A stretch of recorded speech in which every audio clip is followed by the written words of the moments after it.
የሚያስደነግጠው ወይም የሚሰውረው ለድንጋይ ነው።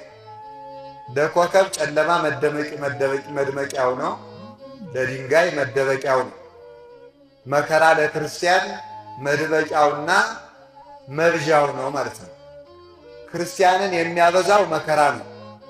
ክርስቲያንን የሚያሳንሰው ኃጢአት ነው። ነቢዩ ኢዩኤል እንደተናገረ ከአንበጣ የተረፈውን ትል በላው ይላል። አንበጣ የተባለ ክህደትና ምንፍቅና ነው። ከመናፍቅነትና ከክህደት የተረፈውን ኃጢአት በላው ማለት ነው። ብዙውን ክህደትና ምንፍቅና ወስዶታል፣ ፍልስፍና ወስዶታል። ብዙውን ደግሞ ሆዱ አደርባይነቱ ይዞታል። ብዙውን ደግሞ ኃጢአቱ ይዞታል። ብዙውን ስግብግብነቱ ይዞታል። ብዙውን ዘረኝነቱ ይዞታል። የኃጢአተኛ ኑሮ የኃጢአተኛ ሃይማኖት እንደታሰረ እግር ነው ይላል ሲራክ። የታሰረ እግር ካሰበው እንደማይደርስ ዓለም ያሰረችው ሰው በሃይማኖቱ ካሰበው አይደርስም። በዚህ መተብተብ ውስጥ ይኖራል። ኮከብ ለሆነ ግን ጨለማው እንዲያውም ጨለማው በደመና ይበልጥ ሲጠነክር ከዋክብቱ ይገለጣል። ቀን ከሆነ ከዋክብቱ ይደበዝዛል። መከራ ከበዛ ክርስቲያን ይበዛል። መከራ ካነሰ ክርስቲያን ያንሳል ማለት ነው። አንድ ባሕታዊ በበረሃ ዘግቶ ሲኖር የሚጎበኘው ሰው ራት የሚያቀብለው ምሳ የሚሰጠው ሠርከ ኅብስት የሚሰጠው ሰው አልነበረም።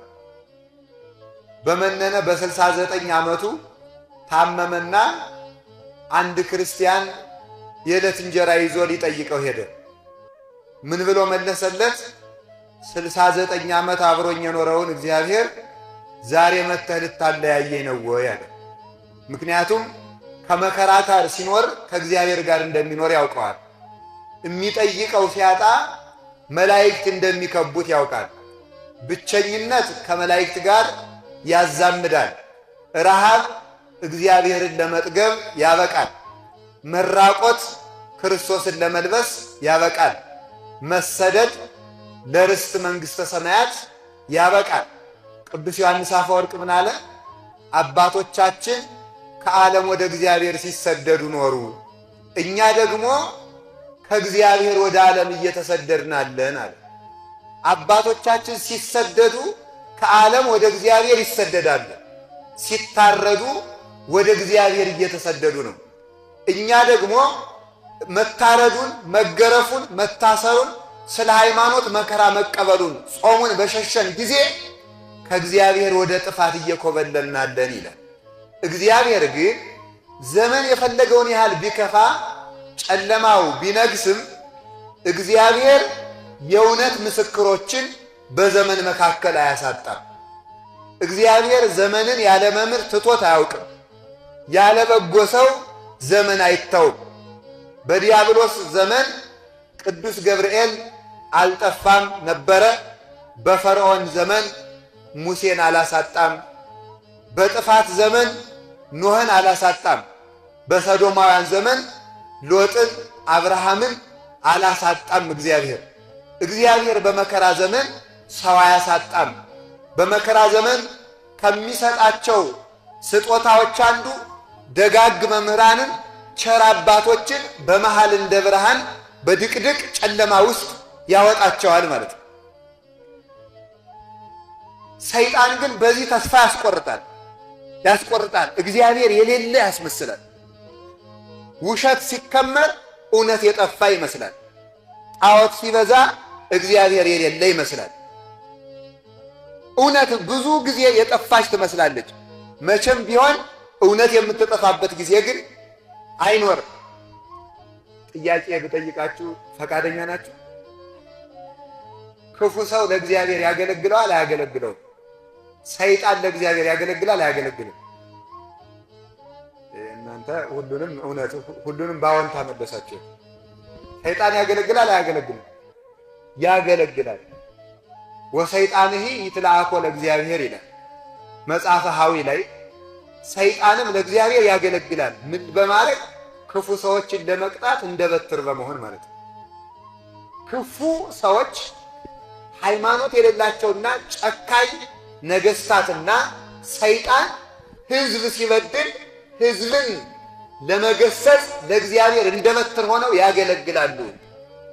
እነሱ ግን እንደዚያ በማድረጋቸው አይጠቀሙም።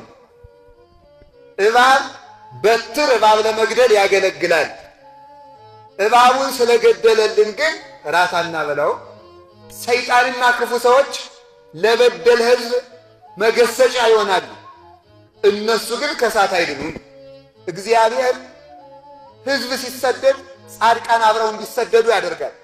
እነ ኤርምያስ፣ እነ ዳንኤል፣ እነ ሕዝቅኤል ለምን አሰደዳቸው ተብሎ ሲጠየቅ ሲሰደዱ ክብር ይገኛልና እሳት ከወርቅ ሲገባ እንደሚጠራ ክብር ለቅዱሳን መከራ ለቅዱሳን ክብር ስለሚጨምርላቸው አብረው እንዲሰደዱ የሚያደርገው ለዚህ ነው።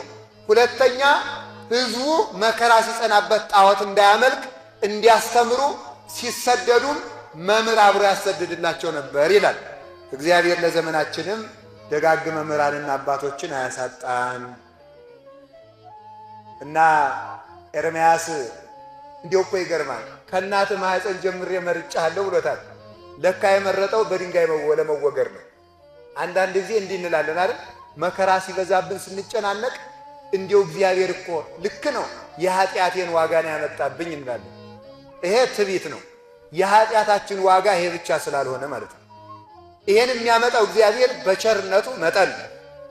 ስለዚህ እግዚአብሔር እውነት የሚመርጠው ሰዎችን በሰዎች ላይ መከራ የሚያደርሰው አንዳንድ ጊዜ ሰዎች ያለ ዕድሜያቸው ሲሞቱ፣ ያለ ዕድሜያቸው ሲቀጩ፣ ሲታሰሩ፣ ሲቸገሩ፣ ሲሰደዱ፣ ሀብት ሲያጡ፣ ጤና ሲያጡ የክፋታቸው ዋጋ ነው ብለን እንደመድማለን። ኤርምያስስ ታዲያ ከማኅፀን ጀምሬ መርጫለሁ ብሎ ሲያበቃ ግን በድንጋይ ተወግሮ እንዲያልፍ አደረገው። ስለዚህ እግዚአብሔር ኤርምያስ ስለማይወደው ነው በድንጋይ ያስወገረው አይደለም። ለምንድን ነው ሲባል እግዚአብሔር በመከራ የሚያሳልፋቸው ወዳጆቹን ስለሆነ ነው። መከራ መቀበል የእግዚአብሔር የመሆን ምልክት ስለሆነ እንጂ በእግዚአብሔር የመጠላት ምልክት አይደለም። እንዲህ እያልን በሰዎች የምንፈርድ ስላለን ነው።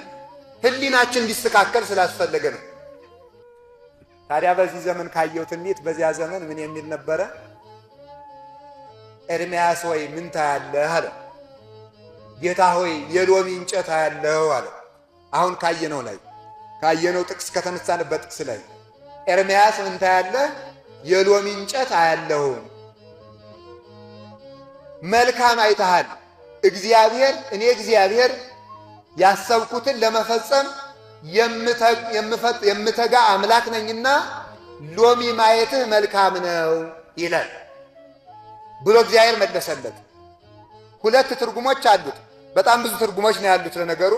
ሎሚ ማለት የቃሉ ትርጉም የሎሚ እንጨት የሚተረጎመው የሎሚ እንጨት እግዚአብሔር ያሰበውን ለመፈጸም የሚተጋ አምላክ ነው የሚል ትርጉም ነው ያለው። የሎሚ እንጨት አንድ ሰው ሲያይ እግዚአብሔር ትጉህ ነው ማለት ነው። እግዚአብሔር ትጉህ ነው የሚለውን ያስተረጉማል። መነኮሳት በምንኩስናቸው መቁጠሪያ ሲያዘጋጁ የሎሚ መቁጠሪያ የሚያዘጋጁት እግዚአብሔር ትጉህ ነውና ይጠብቀኛል፣ እግዚአብሔር ትጉህ ነውና ያተጋኛል ማለታቸው ነው። ስለዚህ ሎሚ እግዚአብሔር ትጉህ ነው ማለት ነው። እግዚአብሔር ይርየኒ ወአልቦ ዘየሐጣኒ ውስተ ብሔር ስዑር ህየ ያሐድረኒ ወሀበ ማየ ዕረፍት ሐፀነኒ ሜጣ ለነፍሴ ወመርሃኒ ፍኖተ ጽድቅ በእንተ ስመ ዚአሁ ይላል ቅዱስ ዳዊት መዝሙር 22 ቁጥር 1 ላይ ማለት ነው። እግዚአብሔር እረኛዬ ነው የሚያሳጣኝም የለም ይላል። በሁለት ይተረጉሙታል ሊቃውንቱ። አንደኛ ሁለት ትርጉም ነው። የሚያሳጣኝ የለም ማለት ይርበኛል እንዳልን ህብስተ ሕይወት ነው። ይጠማኛል እንዳልን ማየ ሕይወት ነው። እቸገራለሁ እንዳይል የማይበደር መለኮት ነው። እታመማለሁ እንዳልን ፈውሰ መድኃኒት ክርስቶስ ነው። በጋ መድኃኒት ክርስቶስ ነው። እወድቃለሁ እንዳልን ትንሣኤ ኃይሌ ክርስቶስ ነው። እሞታለሁ እንዳልን ሕይወቴ ክርስቶስ ነው። አጣለሁ እንዳልን ሀብቴ ክርስቶስ ነው። እጎሰቁላለሁ እንዳልን ምንድነው? በመዓዛ መለኮቱ የሚያጣፍጠኝ እርሱ ነው፣ የሚያሳጣኝ ምንም የለም።